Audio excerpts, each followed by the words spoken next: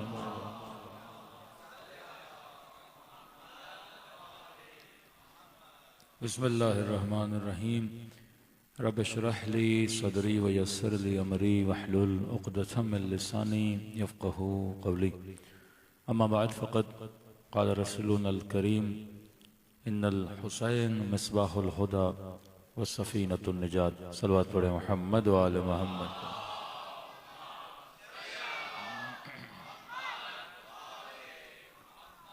दुआ है परवरदिगार आलम हम सब की इबादतों को अपनी बारगाह आली में कबूल फरमाए और जो मकसद ज़िंदगी मकसद हिदायत लेकर फ़र्श अज़ा पे आते हैं खुदा उन मकासद में भी हम सबको कामयाबियाँ कामरानियाँ नसीब फरमाए। मुसलसल आपकी खिदमत में दावत जज्बे हुसैनी के उन्वान से गुफ्तगू हो रही है। ये जो पूरी कायनात में परवरदिगार आलम ने खुसूसन ज़िक्र इमाम हुसैन में एक जज्बा रखा है तो यकीनन इसके पीछे इरादा इलाही नाफिज है। शैतान भी लोगों के दिलों को अपनी तरफ माइल करना चाहता है, खुदा भी अपने बंदों को लोगों के दिलों को अपनी तरफ माइल करना चाहता है, खींचना चाहता है। शैतान जिन चीज़ों की तरफ खींचता है उसको कुरान ने लहव लाइब जीनत दुनिया का नाम दिया और खुदा लोगों को जब अपनी तरफ खींचता है वो औलियाउल्लाह के जरिए से। वो वली नबी हो सकता है, इमाम हो सकता है, या उसका जिक्र हो सकता है। कि आज हम में से किसी ने इमाम हुसैन को देखा नहीं, पर देखे हुओं से ज्यादा हुसैन पर ईमान है। उन्होंने हुसैन को देखा पर कत्ल कर दिया। आपने अबा अब्दुल्ला को देखा नहीं, लेकिन कहते हैं बे अबी अंत व उम्मी, मौला मेरे माँ बाप आप पे कुर्बान हो जाए। रूही लकल फिदा, मौला मेरी जान आप पे कुर्बान हो जाए। क्यों नबी ने अपने असहाब को देख के कहा कि कौम आएगी जो तुमसे भी अफजल होगी। फरमाया या रसूल अल्लाह वो कौन सी कौम होगी? हमने तो आपको देखा है, आप पर ईमान लाया है, आप जंगों में आपका साथ दिया है। नबी ने फरमाया तुमने देख के मुस्तफ़ा को माना है, वो न देख के मुस्तफ़ा पर ईमान लाएंगे। और जिस तरह तुम अपना सब कुछ लुटा रहे हो, वो अपना सब कुछ राह खुदा पर, दीन खुदा पर लुटाएंगे। खुदा ने ऐसे मोमिनीन की सिफात कुरान में बयान की है जिनके दिल खुदा कहता है लोहे की तरह होंगे। अशद्दाउ अलल कुफ्फार रुहमाउ बैनहुम, उनकी सिफत यह है कि जब ये कुफ्र और काफरों के मुकाबले में आएंगे तो इनसे ज्यादा खतरनाक और शदीद कोई नहीं होगा। लेकिन एक ही वक्त में सिक्के के दो रुख हैं। काफर के सामने खड़े होंगे, बड़े जाहो जलाल के साथ खड़े होंगे, तलवारों को नयाम से निकाले खड़े होंगे, जर्रा बराबर काफरों पर रहम नहीं करेंगे, शदीद होकर उनके ऊपर आग की तरह बरसते रहेंगे। लेकिन फरमाया रुहमा बैनहुम, जब फिर आपस में देखोगे ऐसे लगेगा इनसे बड़ा रहम दिल कोई है ही नहीं। काफर के साथ बात करेंगे लहजा सख्त, दुश्मन खुदा से बात करेंगे लहजा सख्त कि भाई इससे तो कोई सख्त आदमी है ही नहीं। लेकिन जब आपस में बैठेंगे एक दूसरे से बातें करेंगे तो रुहमा बैनहुम, ये आपस में रहमदिली के साथ पेश आएंगे। ये कौन है? फरमाया आखिरी जमाने की उम्मत है। कौन सी उम्मत? उम्मतें तो बहुत हैं। ये हदीस मुत्तफ़िक़ुन अलैहि है। फरमाया खुदा मेरी उम्मत के 73 फिरके बनाएगा। 72 फिरके हिदायत में नहीं होंगे, एक फिरका हिदायत पजीर होगा। तो ये खतरे की घंटी है कि नहीं? हर बंदा जो खुद को मुसलमान कहे जब तक जिंदा है उसे डरना चाहिए। जनाब मैं किस फिरके में हूँ? 72 तो जलालत पर हैं, गुमराही पर हैं, का एक फिरका ये मुत्तफ़िक़ुन अलैहि है, तमाम कुतुब अहले सुन्नत में मौजूद है। और आज तक कोई मुफ्ती इस हदीस का इनकार नहीं करता कि भाई एक फिरका जन्नती है। लेकिन मुसलमान इतने सुकून से सो रहा है कि गोया सब के सब ने कहाँ जाना है? जन्नत में जाना है। फरमा नहीं, एक फिरका जन्नती होगा। अब इंसान ने सोचना है जनाब वो कौन सा फिरका है जिसको खुदा जन्नत में भेजेगा। हर मुसलमान से पूछो कि जनाब कुरान में दुआ करते हो इहदिनस सिरातल मुस्तकीम, ए खुदा मुझे सीधे रास्ते पे चला। असहाब के रसूल खुदा बैठे थे, अपनी उंगली से जमीन पर निशान बना रहे थे, उल्टे सीधे निशान इधर उधर उधर उधर। और फिर रसूल ने उनके दरमियान एक सीधी सी लकीर बनाई कि या रसूलल्लाह क्या कर रहे हैं? कि जन्नत में वो जाएगा जो इन रास्तों पे ना हो, सीधे रास्ते पर हो। हाँ? मुसलमान टेढ़े रास्ते पे नहीं होता, सीधे रास्ते पे होता है। मैंने पिछले साल एक मिसाल दी थी, लोगों को अच्छी लगी थी, आज फिर दोहरा रहा हूं जिनको याद ना हो। मैंने कहा देखो मकसद राह है, सिरात है, रास्ता है, रास्ता सही होना चाहिए। उसके बाद है सवारी, सवार। हमारे मुल्कों में और मगरिबी ममालिक में फर्क क्या है कि अंग्रेज ने पहले रोड बनाया, फिर गाड़ी बनाई। हमने पहले गाड़ी मंगवाई, रोड बाद में बनाई। हाँ? गाड़ी तो आ गई, रोड नहीं है। तो उसने टेक्नोलॉजी के खल्क से पहले उसने पहले रोड बनाए ना। हमारे आप पाकिस्तान के पुराने दिनों में जाएंगे, अमीरों ने गाड़ियां तो मंगवा ली, रोड ही नहीं है। तो ये सोचना चाहिए मैं जो चीज बना रहा हूं मुताबिकत तो रखे, नमाजें पढ़ रहा हूं, रोजे रख रहा हूं, लेकिन रास्ता कौन सा है उस राह का भी तो पता हो। अब ये रास्ता इतना अहम है, मिसाल के तौर पे आपने कराची से जाना है हैदराबाद, हैदराबाद तक पहुंचने के लिए कहां से गुजरना पड़ेगा? रास्ते से। जहाज का भी रूट होता है, गाड़ियों का भी अपना रूट होता है, अब आप निकले औरंगी से और आपने किसी से पूछा, जनाब मैंने हैदराबाद जाना है, आप हमें रास्ता बता दो। उसने कहा ये जाओ सुपर हाईवे की तरफ, ये सीधा हैदराबाद आएगा। आप सुपर हाईवे पे चढ़े, फिर किसी से पूछा, जनाब हैदराबाद जाना है, रास्ता कौन सा है? उसने ग्वादर का कट बता दिया आपको कि ये हैदराबाद पहुंचेगा। वो भी ग्वादर सीधा, कराची से हैदराबाद भी सीधा। बीच में थोड़ा टेढ़ापन आया, थे तो आप सीधे, पर बीच में थोड़ा सा टेढ़ापन आया। आपने उस सीधे रास्ते को छोड़ के थोड़ा सा मुड़े, और वो अगला भी सीधा ही तो था। आप उस पे चढ़े और आपने कहा बस भाई आज तो हम आपको हैदराबाद आधे घंटे में पहुंचाएंगे, ठीक है। और आपके पास गाड़ी भी बेहतरीन गाड़ी, अभी अभी दोस्त ने इंपोर्ट की है, 180 170 पे जाएंगे और सीधा हम हैदराबाद पहुंचेंगे। और आपने रेस पे पांव रखा कि ड्राइवर भी हमारा A1 है, एक्सीडेंट वैक्सीडेंट का कोई खतरा नहीं है। आपने फुल स्पीड में गाड़ी को भगाना शुरू किया। ड्राइवर भी अच्छा, गाड़ी भी अच्छी, रास्ता भी टपोटाप था और आपकी गाड़ी चलती रही। लेकिन अब मेरा आपसे सवाल है, 180 की स्पीड से जा रहे हैं, गाड़ी भी अच्छी है, रास्ता खराब है, हैदराबाद पहुंचोगे या दूर जाओगे? हाँ, चलते चलते पता नहीं ग्वादर न पहुंच जाओ, लेकिन हैदराबाद पहुंच नहीं पाओगे। तो जितनी अच्छी गाड़ी, जितनी अच्छी स्पीड हो, बंदा उतना गुमराही पे जाता है। साइकिल पे होता तो शायद फिर कहते जना वापस आ जाओ, वापसी हैदराबाद का रास्ता ले लो। लेकिन अगर इतनी अच्छी गाड़ी पे इतनी स्पीड लगा के जाएगा, वो उतना हैदराबाद से क्या होता जाएगा? दूर होता जाएगा। अब मुसलमान की नमाजें अच्छी, रोजे अच्छे, इबादतें अच्छी, स्पीड लगी हुई है ना, फुल स्पीड से इबादत कर रहे हैं, लेकिन अगर रास्ता सही ना हो, उतना वो खुदा के करीब नहीं जाएगा, अल्लाह से उतना दूर चलता जाएगा। खवारिज की नमाजों की स्पीड समझो 180, सिफीन वालों की नमाजों की स्पीड है 180 पर है, लेकिन रास्ता क्या है? गलत है। गलत रास्ते पे बैठ के कितनी भी नमाजें पढ़ते रहो, न हैदराबाद पहुंचोगे न हैदर तक पहुंचोगे। हाँ? कभी नहीं पहुंच पाओगे, क्योंकि रास्ता क्या है? गलत है। अब दूसरी तरफ आते हैं, ये चढ़ गया ग्वादर के रास्ते पर, दूसरा बंदा है, उस बेचारे के पास खटारा से खटारा गाड़ी थी।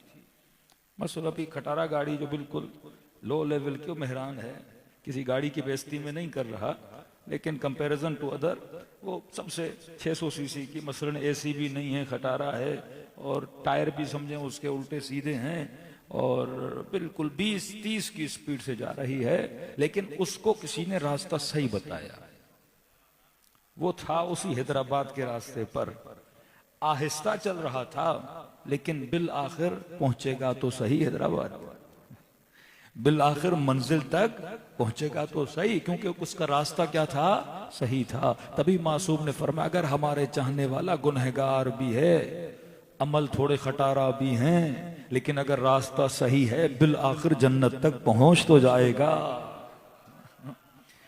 फरमाया असल जो मसला है वो अकीदे का है, अमल बाद में आता है। असल मकीदा अकीदा। फिक़ही मसाइल तो आपके मुज्तहिदों में भी इख्तलाफ है, हाथ बांध के पढ़ें, खोल के पढ़ें, रोज़ा के अहकाम, दूसरे अहकाम, ये तो अहादीस का और रिवायात का इख्तलाफ है ना। असल मसला अकीदे का है। पहले कोशिश करो कि तुम्हारा अकीदा क्या हो? सही हो। अब जब अकीदा सही है, अब नमाज में सुस्ती भी है, कुछ भी है, बिल आखिर वो सही अकीदा तुझे जन्नत तक पहुंचा देगा। इसका मतलब ये नहीं कि नमाजें सही ना हो, आप कोशिश करो अच्छी गाड़ी लेके उस रास्ते पे स्पीड से जाओ कि कोई तुम में से हबीब बन जाए, कोई तुम में से हुर बन जाए, कोई तुम में से जुहैर बन जाए, और कोई तुम में से हवाई जहाज पे चढ़ के सलमान फारसी बन जाए। अब किसी की अपनी स्पीड है कि रास्ता भी अच्छा रखो, सवारी भी अच्छी रखो, अमल भी अच्छा होना चाहिए, लेकिन वो बंदा जिसका अमल A1 है पर रास्ता गलत है, वो जन्नत तक पहुंच नहीं पाएगा। ये बंदा जिसका अमल नाकिस है पर रास्ता सही है, ये बिल आखिर जन्नत तक पहुंचेगा। सलवात पढ़े मोहम्मद वाले मोहम्मद।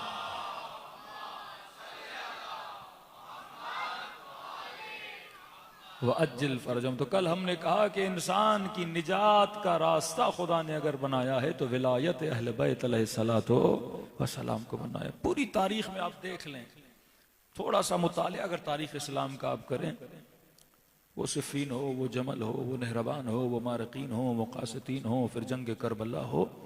आप देखते हो भटके हुए कहाँ पे निजात पाते हैं? जब दामन अहले बैत को थामते हैं। कहीं इमाम हुसैन इनको बचा कर लेकर जा रहे हैं, कभी हजरत अली इब्न हुसैन बचा कर लेकर जा रहे हैं, और ये बचाते बचाते आखिर में जो मुंजी आलम बशरियत बनेगा वो कौन है? हजरत महदी सलाम है। वो आएंगे और उनके ज़हूर के जरिए से पूरी कायनात को क्या मिलेगी? हिदायत मिलेगी। कभी वो हमारा दामन थामते हैं, कभी आपने उनका दामन थामे रखना है। उनका काम है आप तक सच और हक व हक्कानियत का पैगाम पहुंचाना। आपका काम है उस राह हक पे साबित कदम रहना। तो कल हमने कहा कहीं ऐसा ना हो इंसान गुलूब का शिकार हो जाए और इस कदर विलायत अहले बैत पर भरोसा रखे कि भाई अब मुझे अमल की जरूरत नहीं है। ये भी गलत है। या मुसलमान हजरत रसूल पर ऐसा अकीदा रखे कि हम क्योंकि मोहम्मद मुस्तफ़ा के मानने वाले हैं लिहाजा हम कुछ भी करें।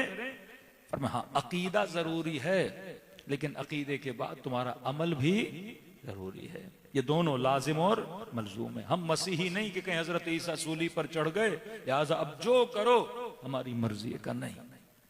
अकीदा भी सही, अमल भी सही। हर चीज तुम्हारी क्या होनी चाहिए? खालिस होनी चाहिए। आज तीसरी मंजिल पे बात करनी और आखिरी गुफ्तगू है का सिर्फ ये नहीं कि आप अल्लाह से मोहब्बत करो, नहीं, अल्लाह के आशिक हो तो हजरत आदम के भी आशिक बनना पड़ेगा। अल्लाह के सामने खुशू और खुशू है तो हजरत आदम का अदब भी करना पड़ेगा। ये नहीं कि अल्लाह को मानते हो तो इब्राहिम को न मानो। ये नहीं कि रसूल अल्लाह को मानते हो तो रसूल खुदा का अदब न करो।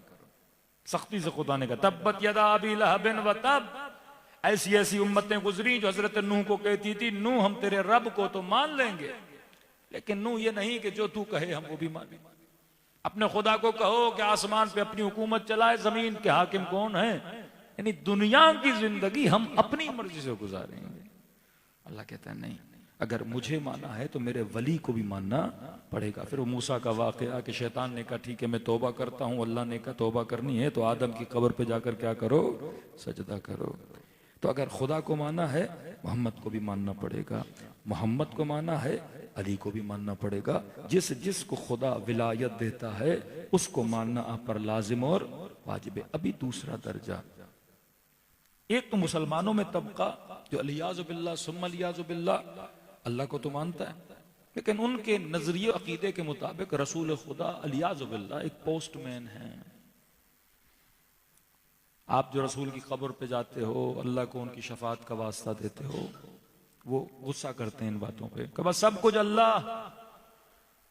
मोहम्मद रसूलुल्लाह अल्लाह का एक मैसेंजर था, गोया एक पोस्टमैन था अलियाज़ु बिल्लाह। अल्लाह का पैगाम लाया, आपको दिया, बस इससे ज्यादा रसूल खुदा की कोई कीमत और अर्जिश नहीं है।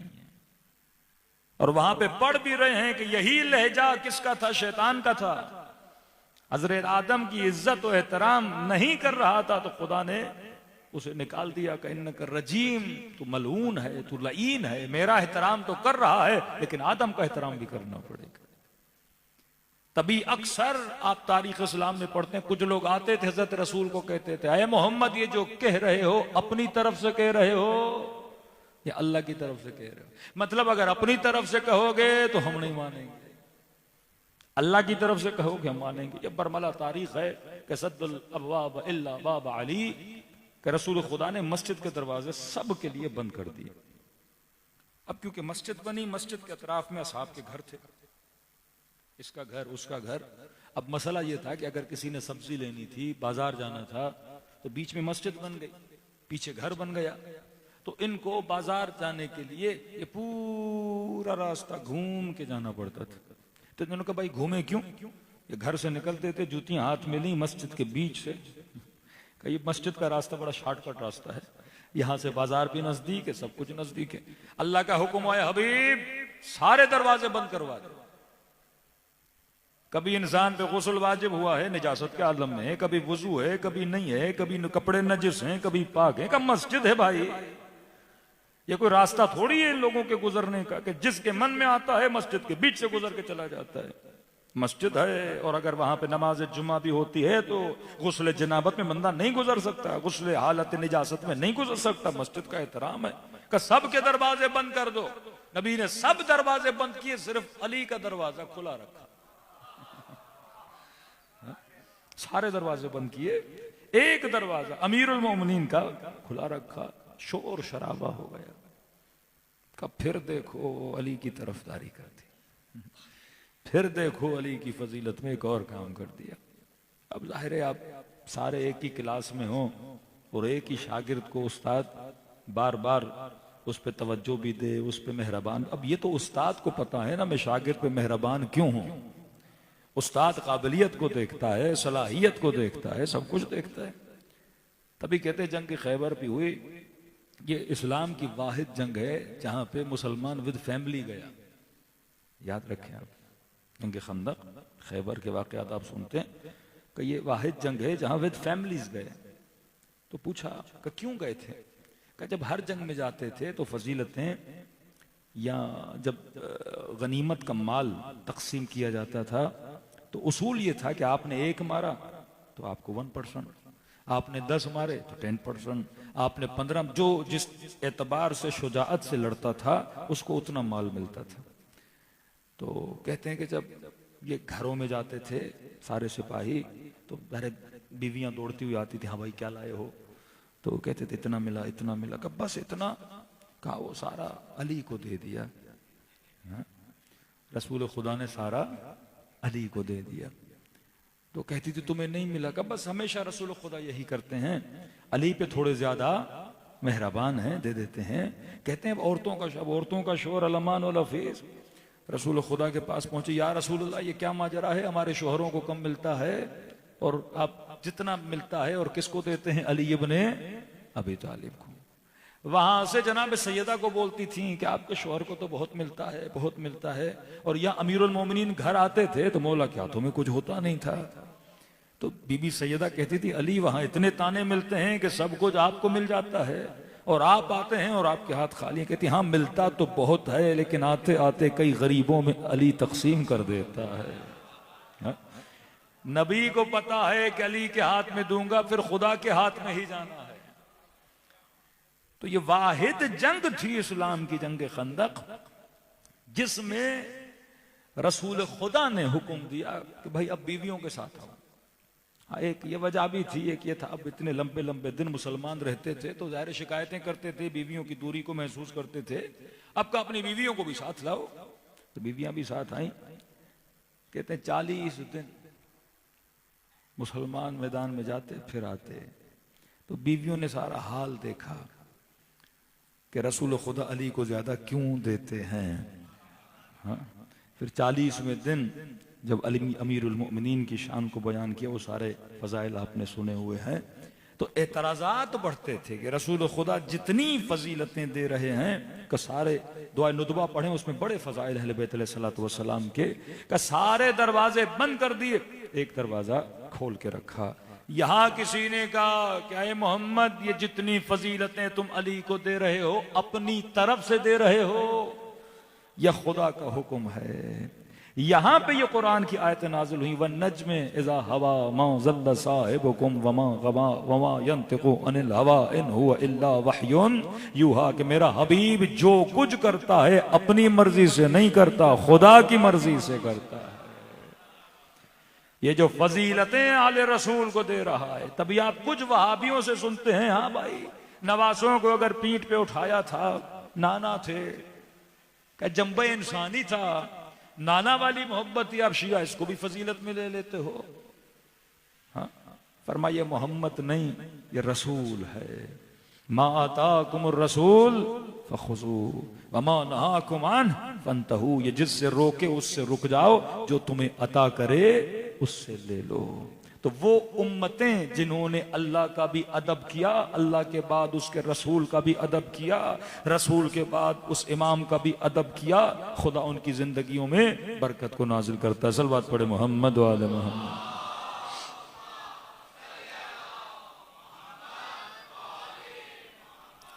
अब तीसरी मंजिल है जो ज़ियारत आशूरा में आप पढ़ते हैं, और ज़ियारत आशूरा के जुमले हैं कि परवरदिगारा फसअलुल्लाह अल्लज़ी अकरमनी बिमारिफतिकुम व मारिफत औलियाइकुम व रज़क़निल बराअत मिन अअदाइकुम अन यजअलनी मअकुम फिद दुनिया वल आखिरह। यहाँ पे तीन चीजें आप सबने याद रखनी आज आखिरी मजलिस से। पहली चीज कि मुझे मारिफत अता कर, अपनी मारिफतकुम, ऐ खुदा मुझे हुसैन की मारिफत अता कर, मुझे अमीरुल मोमिनीन की मारिफत अता कर। व मारिफत औलियाइकुम, ये नहीं कि मोहम्मद से मोहब्बत हो पर मोहम्मद के दोस्तों से मोहब्बत ना हो, ये नहीं कि अली से मोहब्बत हो पर अली के दोस्तों से मोहब्बत ना हो। इजारत है आशूरा के जुमले हैं, मारिफतकुम व मारिफत औलियाइकुम। अल्लाह से मोहब्बत, अल्लाह के बरगुज़ीदा खलीफे से। ये बरगुज़ीदा खलीफा किसका दोस्त है? अल्लाह का दोस्त है। मोहम्मद किसका दोस्त है? अल्लाह का। किसका महबूब है? खुदा। तो महबूब खुदा से भी मोहब्बत करनी है, और सिर्फ मोहम्मद से मोहब्बत नहीं, सिर्फ अली से मोहब्बत नहीं। अगर कोई कहे मुझे अली से मोहब्बत है पर बिलाल से नहीं, अली से मोहब्बत है पर सलमान से नहीं, हुसैन से मोहब्बत है पर हबीब से नहीं, फरमान नहीं, मारिफतकुम व मारिफत औलियाइकुम। उनके दोस्तों से भी क्या करनी है? मोहब्बत का। शियों पे एक बड़ा इल्जाम लगता है कि शिया मोहम्मद से तो मोहब्बत करते हैं, उसके दोस्तों से नहीं करते। दोस्त कौन है? असहाबे रसूल को बोला जाता है। हम कहते हैं हमारे लिए पहले ये साबित होना चाहिए दोस्त था, फिर मामला वही है। अगर कोई मोहम्मद से मोहब्बत करे पर उसकी बेटी से न करे, साबित होना चाहिए अमल से, किरदार से, रफ्तार से। खुदा अगर रसूल से मोहब्बत करे तो कहता तब्बत यदा अबी लहबिन व तब, अबू लहब तेरे हाथ कट जाएं क्योंकि तू मेरे दोस्त का मुखालिफ है, तू मेरे हबीब का मुखालिफ है। अगर रसूल से मोहब्बत है तो जितने अफराद रसूल के अतराफ में थे, ये जरूरी है। सूरह मुनाफिकून क्या है? मेरे लिए उतरा, आपके लिए उतरा, रसूल खुदा के जमाने के मुसलमानों के लिए उतरा। नाम ही मुनाफिकून है। उसमें खुदा ने सिफात बताई है कि हबीब ये तेरे साथ बैठते हैं, जबानों पर कुछ होता है, दिलों पर कुछ होता है। रसूल खुदा पे जो हमला हुआ किसने किया था? ये सारे मामलात कुरान मजीद ने बयान किए हैं कि अगर रसूल से मोहब्बत है, शर्त हमारे यहां, हम बड़ा एहतियात करके किसी को मानते हैं। हमारा दिल की गली ऐसे खुली नहीं कि जो भी अंदर आए और दाखिल हो जाए। हमने बड़े बैरियर्स लगाए हुए हैं। मजलिस में कोई आता है, बैरियर लगाते हो ना, दूसरों के बैरियर नहीं होते, क्योंकि खतरा किसे है? आपको है। सोने की दुकान हो खतरा होता है, पत्थर की दुकान को खतरा। हीरों के चोर बहुत होते हैं मुआशरे में। आज आपका दुश्मन ज्यादा है और फख्र किया करो कि ट्रंप तुम्हारा दुश्मन, फख्र किया करो। दुश्मन जितना बरी तो अपने ईमान पे उतना नाज किया करो। यजीद जैसे हमारे दुश्मन है, शिमर जैसे हमारे दुश्मन है, ट्रंप जैसे हमारे दुश्मन है। कमाल, जब आप अमीरुल मोमिनीन के लिए पढ़ते हो ना तो कहते हो क्या शान अली की थी, और उसका जो दुश्मन था वो भी बड़ा शकी तरीन शख्स था उस जमाने का। ये काम कोई मामूली आदमी तो नहीं कर सकता ना, वो भी शकावत की बुलंदी पर है और अली नूर की बुलंदी पर है। किसी आम इंसान ने रहबर मुअज्जम को शहीद नहीं किया। जो दुनिया के सबसे ताकतवर तरीन मुल्क का सरबराह है, उसने जाके हजरत आया खामनेई को क्या किया है? शहीद किया है। तो जो हीरे होते हैं वो क्या होते हैं? कीमती होते हैं ना। बैरियर्स लगे हैं जानों की हिफाजत के लिए। इसी तरह शिया अपने दिल पे क्या लगाता है? बैरियर लगाता है। ऐसा नहीं जो आया हमने क्या कर दिया, दिल में दाखिल कर दिया। नहीं, यहां देखा जाता है खालिस है कि नहीं है, काबिल मोहब्बत है कि नहीं है, आशिक अली है कि नहीं है, मोहतरम जहरा है कि नहीं है, हक रसूल को अदा करने वाला है कि नहीं है। क्योंकि अगर एक गंदी मछली दरिया में आ जाए, पानी में आ जाए, वो पूरे पानी को क्या कर देती है? गंदा। इसीलिए हम गंदी मछलियों को आने देते ही नहीं। हाँ, पूरी कोशिश करते हैं कि साफ हो, सुथराई के साथ अपने वजूद को रखा जाए। अब रसूल से मोहब्बत हो पर रसूल की बेटी से न हो, रसूल से मोहब्बत हो पर रसूल के दामाद से न हो, रसूल से मोहब्बत हो पर हुसैन इब्न अली से मोहब्बत न हो, तो हमें से अपना महबूब कैसे माने? ये मोहब्बत कंप्लीट ही नहीं होती। शैतान भी अल्लाह का आशिक था पर हजरत आदम को नहीं मानता था। अल्लाह ने कहा मेरा इश्क कंप्लीट ही नहीं होता जब तक तू उसे ना माने जिसका मैं आशिक हूं। तू तो मेरा आशिक है, लेकिन ये भी तो देख मैं किसका आशिक हूं। एक तरफा इश्क नहीं चलता, दो तरफा इश्क चलता है कि अगर मुझसे मोहब्बत है तो जिससे मैं मोहब्बत करता हूं उससे भी तूने क्या करनी है? मोहब्बत करनी है। तभी रसूल ने फरमाया मन अबगदहा फकद अबगदनी, जिसने मेरी बेटी को गजबनाक किया गोया उसने किसे गजबनाक किया? मुझे गजबनाक किया। और जिसने मुझे गजबनाक किया उसने खुदा को गजबनाक किया। ये नहीं कि मोहम्मद खुदा से जुदा है, मोहम्मद के चेहरे पे मुस्कुराहट समझो तेरा रब मुस्कुरा रहा है। मोहम्मद गजबनाक समझो तेरा खुदा तुझ पे क्या है? गजबनाक है। अब ये मुस्तनद रिवायात हैं कि कितना आखिर में अकाबिर उम्मत गए जनाब सैयदा को राजी करने के लिए, लेकिन जब ये बीबी के घर से बाहर निकला और किसी ने देखा कि इस तरह रो रहे थे जैसे बारिश के कतरात आसमां और अब्र से जारी होते हैं, कि आप क्यों रो रहे हैं? कि मैंने बड़ा चाहा कि नबी की बेटी राजी हो जाए, लेकिन ये जुमला कह के मुझे घर से रुखसत कर दिया कि कल कयामत के दिन अपने बाबा से शिकायत करूंगी। तो मेरा क्या जुर्म था कि मेरा बाग भी मुझसे ले लिया और ये आलम मेरे ऊपर ढाया। तो लिहाजा हम हमेशा क्या करते हैं? किसे राजी करने की कोशिश करते हैं? इमाम हुसैन को राजी करने की कोशिश करते हैं। तो अगर खुदा से मोहब्बत है उसके हबीब से भी हो। ये रसूल है, ये पोस्टमैन नहीं है। इसका वजूद असल में तौहीद है। इसे मानोगे तो तौहीद क्या होगी? कामिल होगी। 7 मरतबा, 7 से 8 मरतबा सही बुखारी की रिवायत कि रसूल खुदा ने वक्त आखिर में कहा आतूनी बिकलम में दवात, मुझे कलम ला कर दो, मुझे दवात ला कर दो, ताकि तुम्हारे लिए एक ऐसी चीज लिखूं लन तदिल्लु बादी अबदा, मेरे बाद तुम में से गारंटी दे रहे हैं रसूल खुदा, ऐसी चीज लिखूं लाम मीम नहीं लाम नून, लन तदिल्लु बादी अबदा, मेरे बाद कभी भी तुम लोग गुमराह न हो हत्ता यहां तक कि मुझे हौज़ कौसर पे आके मुलाकात करो। ऐसी गारंटी कौन सा नबी देता है?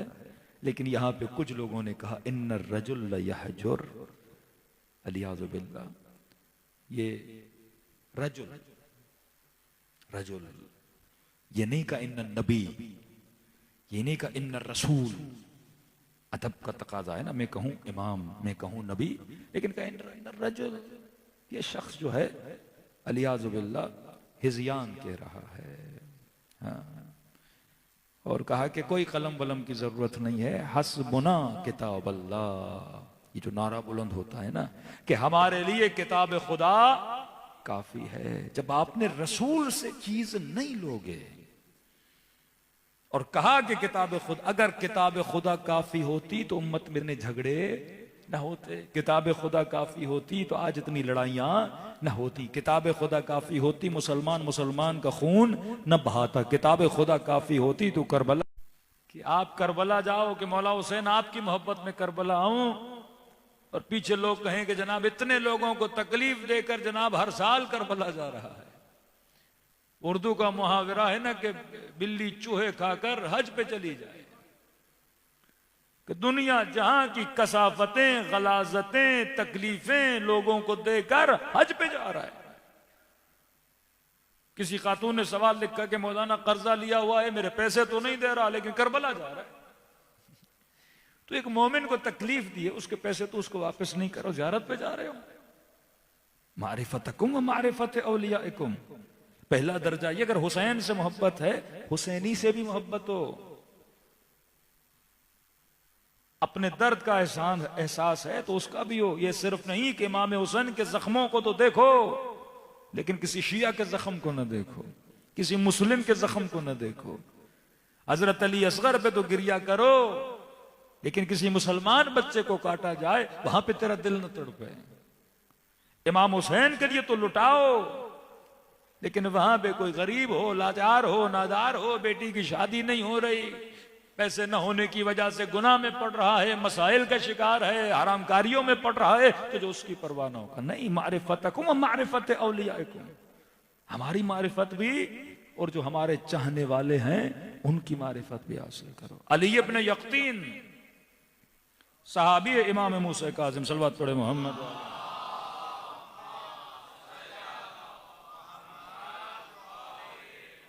एक सलवात और पढ़ दे मोहम्मद।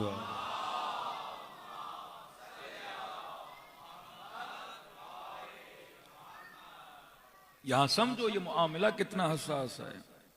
हम इतने गाफिल हैं बाज चीजों से, और यही होगा कि जब मैदान क़यामत में आलम बरज़ख में मरने के बाद खड़े होंगे, हम तो भरोसे पे होंगे कि जनाब मातम भी अच्छा किया था, मजलिस भी अच्छी कराई थी, नमाजें भी सही से पढ़ी थी, रोजे भी रखे थे, और वहां देखें कि मामला अभी भी अटका हुआ है। और मौला हुसैन कहें तुमने मुझसे मोहब्बत की ही नहीं थी, मौला इतना रोया, इतना मातम किया, मोहब्बत नहीं की। वहां जवाब मिलेगा मेरी मोहब्बत का मिसदाक यह है कि मेरे चाहने वाले से मोहब्बत करो।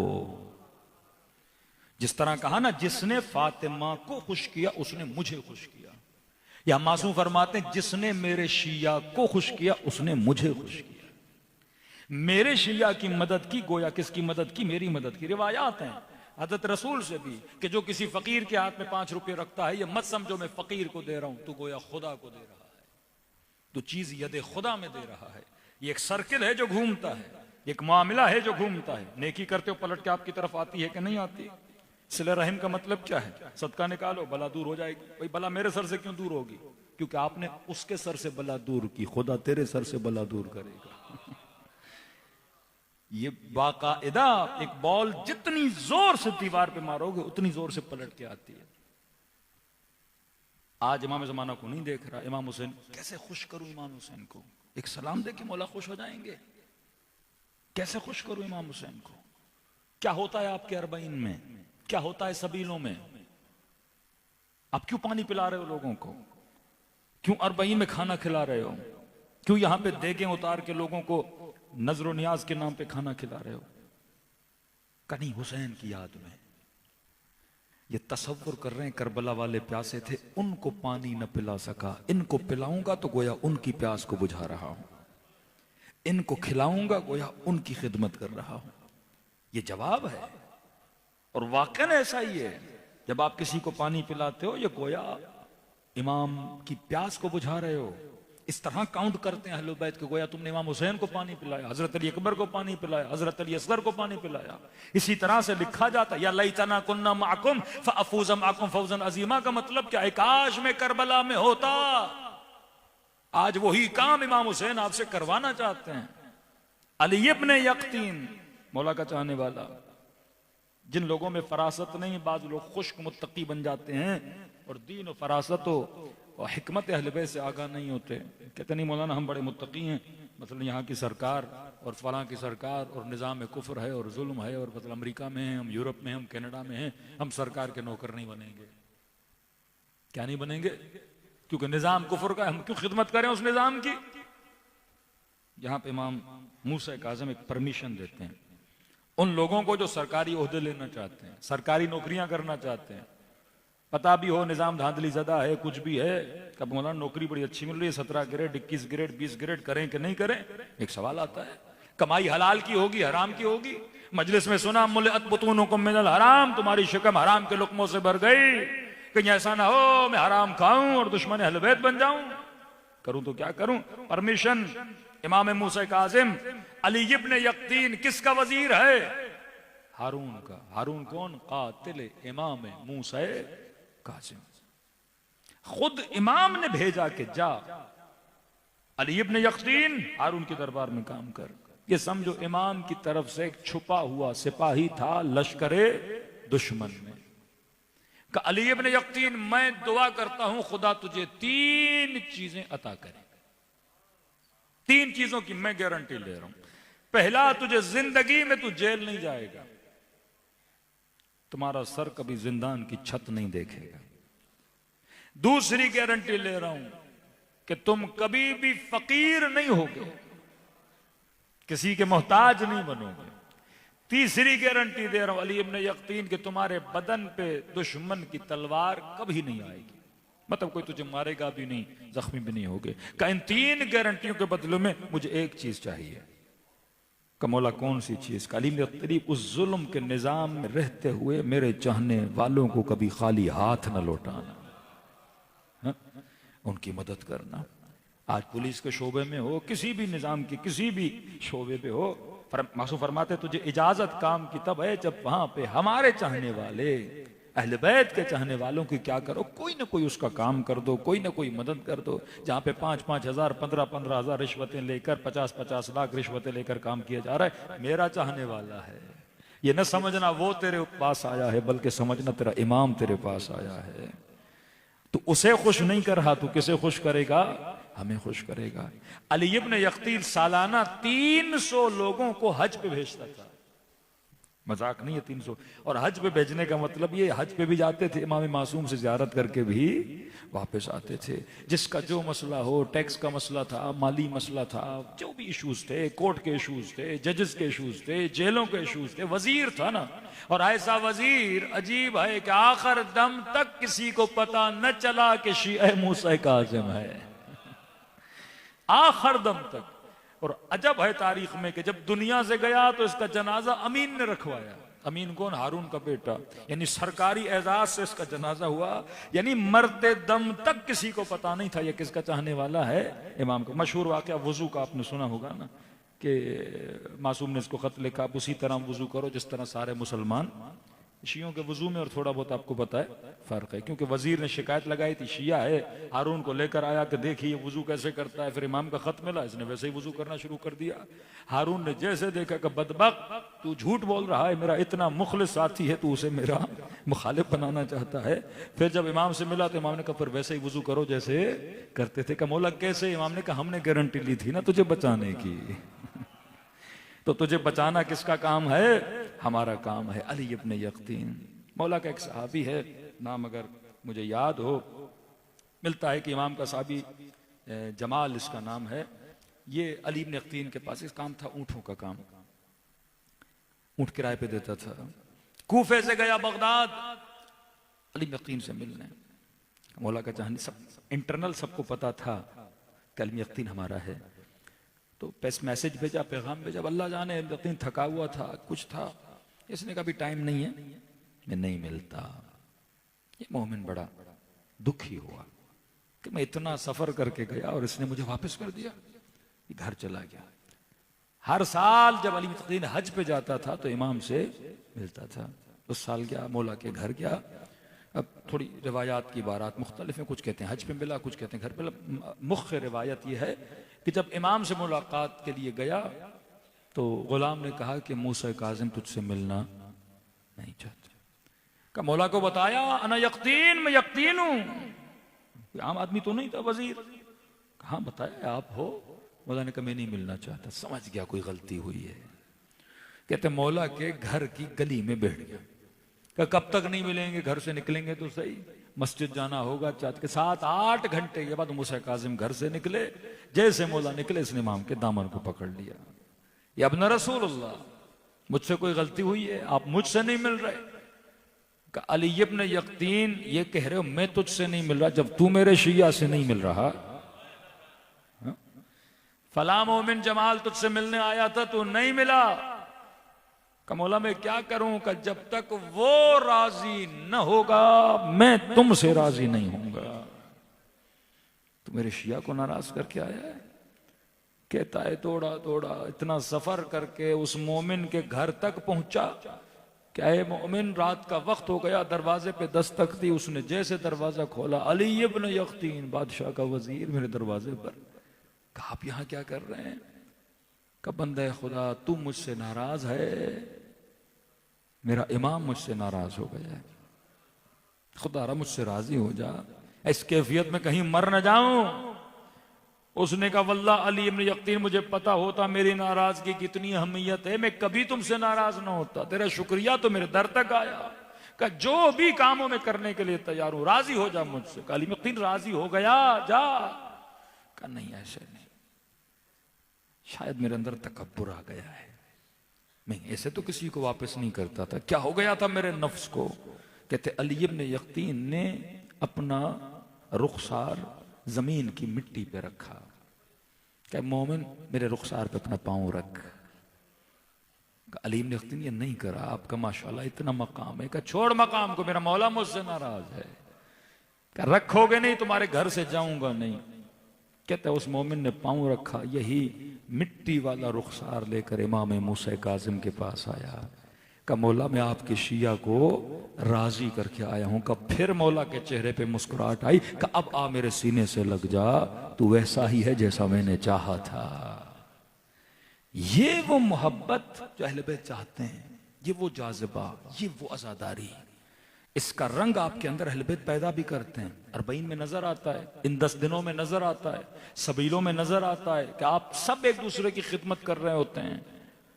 ये खुद पैसा खर्च करना सिस्टम अज़ा पे क्या है? इमाम हुसैन आपको अपने रंग में क्या कर रहे हैं? रंग रहे हैं। हिदायत देना अंबिया का काम था, वो काम आपसे ले रहे हैं। खिदमत करना इमामों का काम था, वो काम आपसे ले रहे हैं। प्यासों को सैराब करना, रात के अंधेरे में यतीमों को खाना खिलाना, घंटों घंटों किसी फकीर के साथ बैठकर बात करना, ये मासूमीन काम किया करते थे। अब मासूमीन वो सारे काम किससे ले रहे हैं? आप सबसे ले रहे हैं। तो सिर्फ मैंने इमाम मासूम से नहीं, मासूम से भी मोहब्बत करनी है, और जो उस मासूम से मोहब्बत करने वाला है मैंने उससे भी क्या करनी है? मोहब्बत करनी है। सलवात पढ़े मोहम्मद व आले मोहम्मद।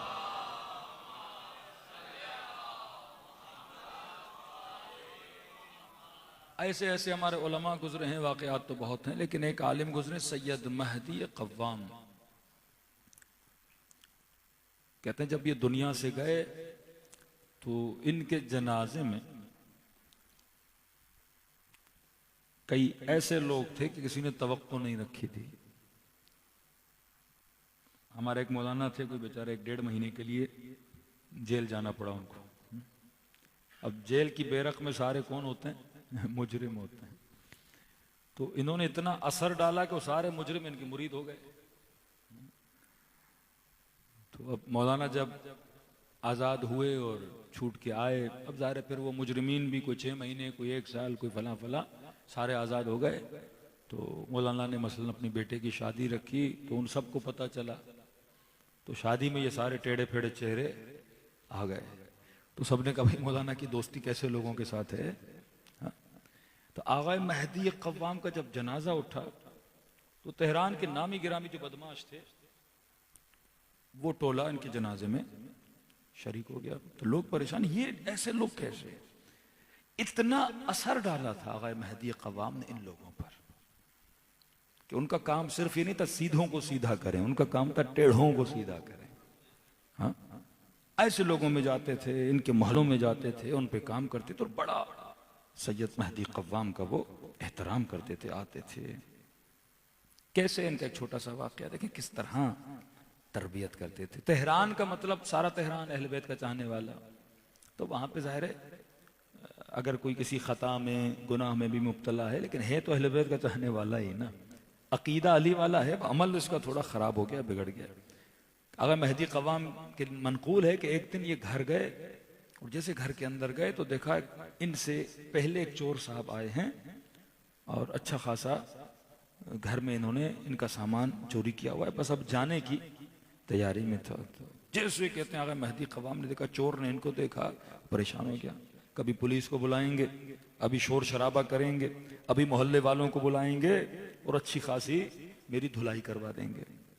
लेकिन जैसे आगा महदी कव्वाम देखा, ओ मेहमान हबीब खुदा, बिन बुलाया मेहमान, ये तो और हबीब खुदा है। एक तो वो है जैसे हम बुला के घर में बुलाएं, का ये मुझसे पहले ही मेरे घर में बैठा हुआ है, का मेहमान हबीब खुदा। और चोर कहता है मैं हक्का बक्का रह गया कि पता नहीं मेरे साथ क्या करेंगे, लेकिन का इतना रिलैक्स होकर मेरे साथ पेश आए और कि मुझे जर्रा बराबर खौफ नहीं आया। कहा ठीक है थक गए होगे, मेहनत बड़ी की है तुमने, आओ मैं जरा तुम्हें 1 कप चाय का पिलाऊं। चोर बेचारा खामोश, कहते मुझे कमरे में ले गए और समावर से इन्होंने चाय वाय निकाली, चाय पिलाई और कहा कि अगर दोपहर तक रुको तो दोपहर को हलीम बनाऊंगा, हाँ, और आपको हलीम भी खिलाएंगे। चोर ने कहा नहीं, आपने बड़ी खिदमत कर ली, इससे ज्यादा मुझे और क्या शर्मिंदा करना है, चाय आपने पिला ली, बहुत मेरे लिए काफी है। तो कह रहे नहीं, एक और कप भी चाय का पी लो। कब बैठे चंद बातें की, कहता मैं इनकी शख्सियत में जज्ब हो गया, इनके अखलाक को देखकर मैं बिल्कुल ढीला पड़ गया। और कहा कि मैंने सामान उठाया था तो सामान में कालीचा, ईरान में कालीचे बड़े महंगे होते हैं, तो उन्होंने कहा देखो कालीचा तो एक है, इसकी जोड़ी मेरे पास पड़ी है। हाँ? तो कमरे में क्या, उसकी जोड़ी लेकर आए और मुझे जोड़ी दी का दोनों लेकर जाना, और देखो बाजार में जाओ तो सस्ता ना बेचना। हाँ? और मुझे एक दुकानदार का एड्रेस दिया, का उसके पास जाना, सारा सामान उसे बेचना और कहना मैंने तुझे भेजा है, और ये जितना लेकर जा रहे हो मेरी तरफ से तुम्हें हदिया है, अपनी रिजायत से तुम्हें क्या कर रहा हूं, दे रहा हूं। कहते सारा सामान उसे दिया। ये जवान कहता जब मैं उनके घर से निकला और थोड़ा सा दूर, बस एक जुमला कहा कि जा तो रहे हो लेकिन अल्लाह के दोस्त बन के जाओ। हाँ? कभी शिकम में हराम का लुकमा न डालो। वो जवान कहता है मेरी जिंदगी का आखिरी दिन था कि मैंने क्या की थी, चोरी की थी। ये है मुहिब्बे हुसैन इब्ने अली, जिनके दिल में इमाम हुसैन का इश्क भी है। देख रहे एक बंदा चोरी करने, लेकिन पता है तेहरान का रहने वाला है तो अपना ही, ऐब भी है तो अपना है, गलती भी है तो अपना है। इसके कल्ब में हुसैन की विलायत का हीरा तो है। इसे अपने कलाम से और अपनी रफ्तार से, चलो मेरे दो कालीचे चले जाएंगे ना, लेकिन हुसैन के लश्कर में अंदर एक सिपाही का बढ़ावा हो जाएगा। तो इसके बजाय कि मैं लोगों को तोड़ूं, मैं लोगों को जज्ब करूं सिस्टम अबा अब्दुल्लाहिल हुसैन की तरफ। ये राहो रवश थी आपके अहले बैत अलैहिस्सलातु वस्सलाम की। एक तरफ नूर ही नूर, दूसरी तरफ जुल्मत ही जुल्मत, और वल्लाह जुल्मत है। जब आप यजीद को पढ़ते हो तो जुल्मत नजर आती है, शिमर को देखते हो तो जुल्मत नजर आती है, और फिर जब हुसैन का करम देखते हो, अजब रिवायत है, चौथे इमाम से मनकूल है कि जब हजरत अब्बास फरमाते हैं कि इतना पानी इमाम हुसैन ने मशकीज़ों में भरा। ये जब काफिले चलते थे ना तो मुख्तलिफ मीकात होते थे। जिस तरह आप अरबईन की वॉक करते हो ना तो पिलर्स आते हैं ना बीच में, फला पिलर पे रुकेंगे, फला पिलर पे रुकेंगे। तो पिछले जमाने में जब लोग सफर पर करते थे तो घोड़ों और ऊँटों का सफर था, तो जब सफर पे निकलते थे तो नक्शे में तय होता था मीकात। मीकात मतलब कि मसलन 50 किलोमीटर सफर करेंगे, उसके बाद एक नहर आती है, फिर वहां पे रुकेंगे, रात को पानी वानी पिएंगे, फिर आगे चलते थे, फिर लिखा होता था फला जगह पे नहर है, फला जगह पे पानी है, फला जगह पे चश्मा है, फला जगह पे बस्ती है।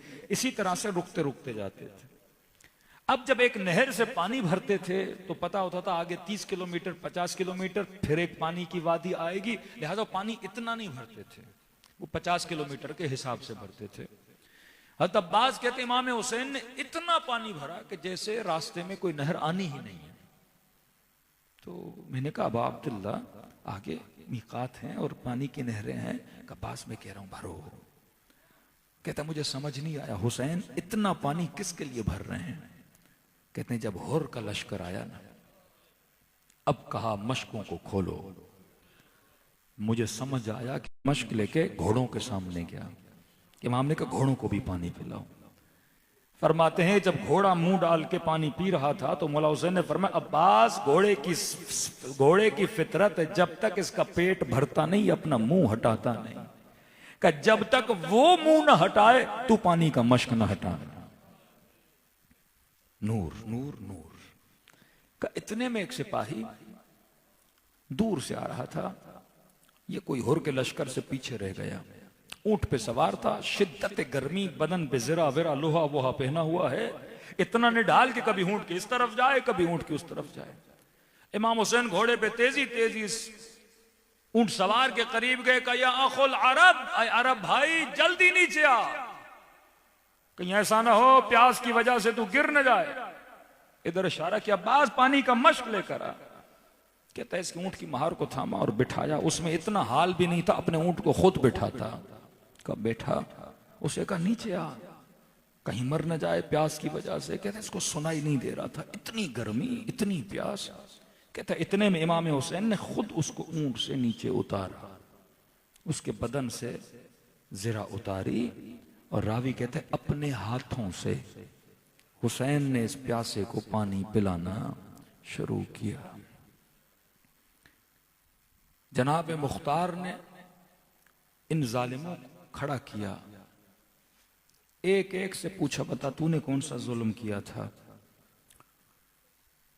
किसी ने कहा मुख्तार मैंने खेमे को जलाया, किसी ने कहा मुख्तार मैंने 4 साल बच्ची के दुर छीने, किसी ने कहा मुख्तार मैंने ताजियाना मारा, किसी ने कहा मुख्तार मैंने हुसैन के बदन को लूटा,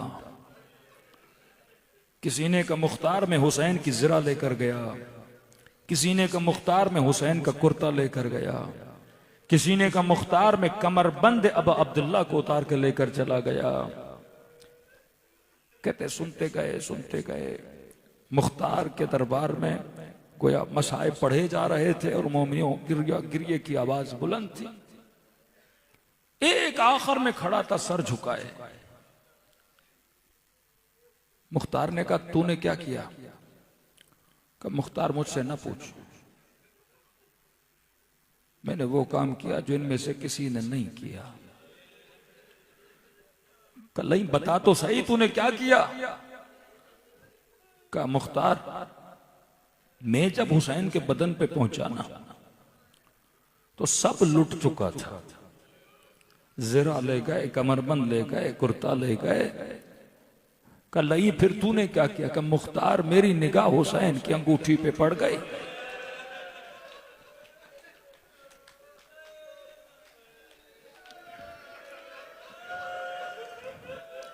अब यहां इमाम हुसैन शहीद हो चुके हैं, सर कट चुका है।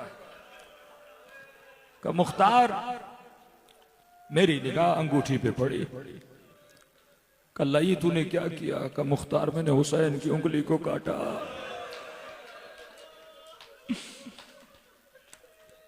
इमाम ज़ैनुल आबिदीन फरमाते हैं कि ये वही था जिसको मेरे बाबा ने पानी पिलाया था।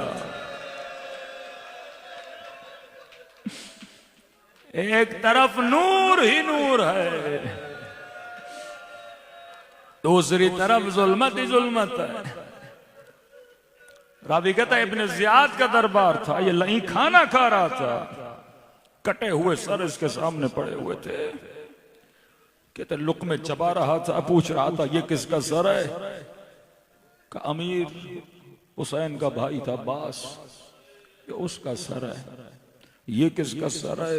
का हुसैन का भतीजा था कासिम, ये उसका सर है। ये किसके सर है? का हुसैन के भांजे थे ओनो मोहम्मद, ये उसके सर है। ये किसका सर है? का हुसैन का सहाबी हबीब इब्न मज़ाहिर, ये उसका सर है। कहते पूछता गया, लुक़मे चबाता रहा, खाता रहा, अचानक इसकी निगाह एक सर पे पड़ गई, इसने खाना खाना छोड़ दिया। कहते बड़ी देर तक इस सर को देखता रहा। का शिमर ये किसका सर है? का अमीर हुसैन का एक बेटा था।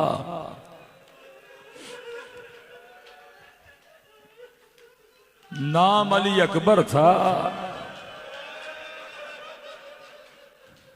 अमीर ये उसका सर है।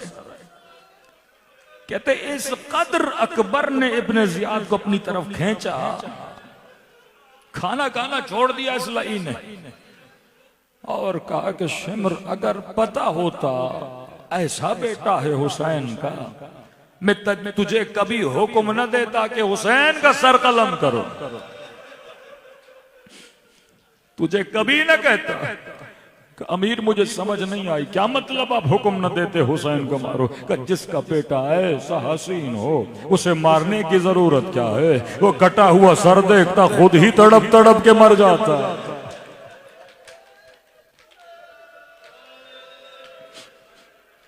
अब 5 मिनट के लिए सोचो सैयदा ज़ैनब पे क्या गुजरी हो, इमाम ज़ैनुल आबिदीन पे क्या गुजरी हो। किसी के लिए रिवायत नहीं, हजरत अली अकबर के लिए वक्त में कमी है। मैं फ़दाइल जवान अली अकबर इमाम हादी से मनकूल है, फरमाते जब करबला जाओ हुसैन की ज़ियारत भी पढ़ा करो और मखसूस अली अकबर की ज़ियारत भी पढ़ा करो। मेरे उस्ताद कहते थे मैं एक चक्कर लगाता था हुसैन की ज़ियारत, हबीब इब्न मज़ाहिर, फिर घूम के जाता था, फिर अली अकबर की ज़ियारत करता का मखसूस अकबर की ज़ियारत किया करो, बड़े फजाइल हैं हजरत अली अकबर के। आज दिलों को करबला ले जाएं। ये जब आप कहते हैं वह अला अली इब्न अल हुसैन, अक्सर उलमा कहते हैं इससे मुराद हजरत अली अकबर हैं। सलाम खास है जनाब अली अकबर को, दिलों को करबला ले जाए। मुकम्मल मसाइब अली अकबर उलमा कम पढ़ते हैं क्योंकि वो किया इस जवां के साथ, यानी जितना कीना जितनी दुश्मनी अली से थी वो अकबर पे उतारी इन्होंने, क्योंकि उनको लगता था हुसैन के बाद जिसने इमाम बनना है वो अली अकबर है। वो हाल किया जनाज़ा अक़दस का कि इमाम हुसैन के सर के बाल सफ़ेद पड़ गए। सब मिलके अस्सलाम अलल हुसैन व अला अली इब्न अल हुसैन व अला औलाद अल हुसैन व अला सहाबा। बुलंद आवाज़ से अस्सलाम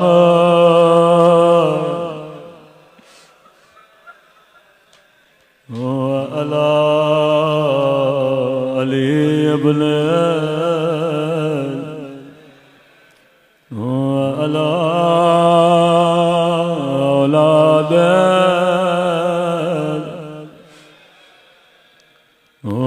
अला सहाबा। मेरा सलाम उस दर्द भरे मंजर पे जब अकबर ने आवाज दी या अबता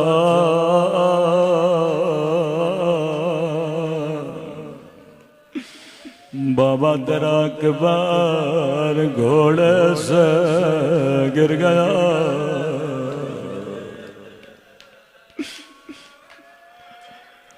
रावी कहता मैंने हुसैन को कासिम का लाशा उठाते देखा, मैंने हुसैन को अली असगर का लाशा उठाते देखा, लेकिन जब अली अकबर के लाश पे आए मैं हुसैन को पहचान सका। सर के बाल सफेद हो गए, दाढ़ी के बाल सफेद हो गए। जिस तरह छोटा बच्चा अपनी कोहनियों पे चलता है, हुसैन ऐसे चल रहे थे, कभी दाईं तरफ कभी बाईं तरफ आवाज़ कर कहा या बुनैया उदऊनी, ऐ मेरे लाल अली अकबर तेरे बाबा को कुछ नजर नहीं आता।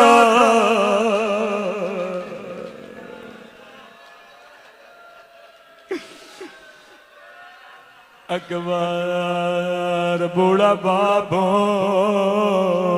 जवाब बेटे गला अकबर ने आवाज दिया अबता इलैया, बाबा मेरे करीब हो। जैसे जवां के लाशे पे पहुंचे, अकबर जिंदगी गुजर गए, तूने बाबा से कुछ भी नहीं मांगा, मेरे लाल क्या चाहिए? फरमाया बाबा हदीदो कद सकलनी वल अतशो कद कतलनी, बाबा लोहे का वजन, प्यास ने मुझे मार डाला। हुसैन ने अपनी ज़बां अकबर की ज़बां पे रखे, जल्दी से अकबर ने ज़बां पीछे के, बाबा तू तो मुझसे भी ज्यादा प्यासा है,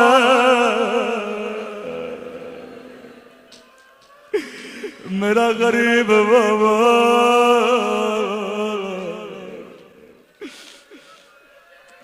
बाबा अगर रहमत न हो मुझे खेमों में ले चलिए, मैं अम्मा से कुछ बातें करना चाहता हूँ। जी मेरे लाल।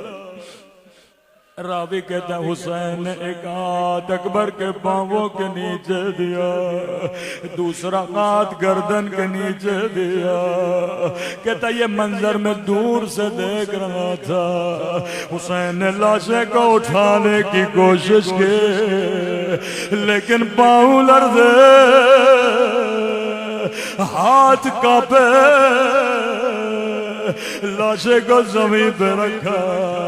अकबर बूढ़ा बाप हो, जबा बेटे का लाशा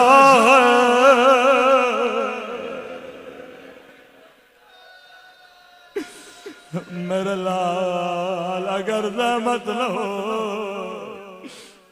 दोनों बाहें बाबा के गले में डालो, तेरी मदद से तेरा लाशा उठाओ। अली अकबर ने एक हाथ बाबा की गर्दन में डाला, लेकिन दूसरा हाथ सीने से नहीं हटाया। मेरे लाल दूसरा हाथ भी बाबा के गले में डालो, रोकर का बूढ़े बाप हो, सदमा देना नहीं चाहता। अकबर में तेरा साबिर बाबा, सीने से हाथ हटा, यह हाथ का हटना था एक बरछी का टूटा हुआ फाल अली अकबर के सीने में।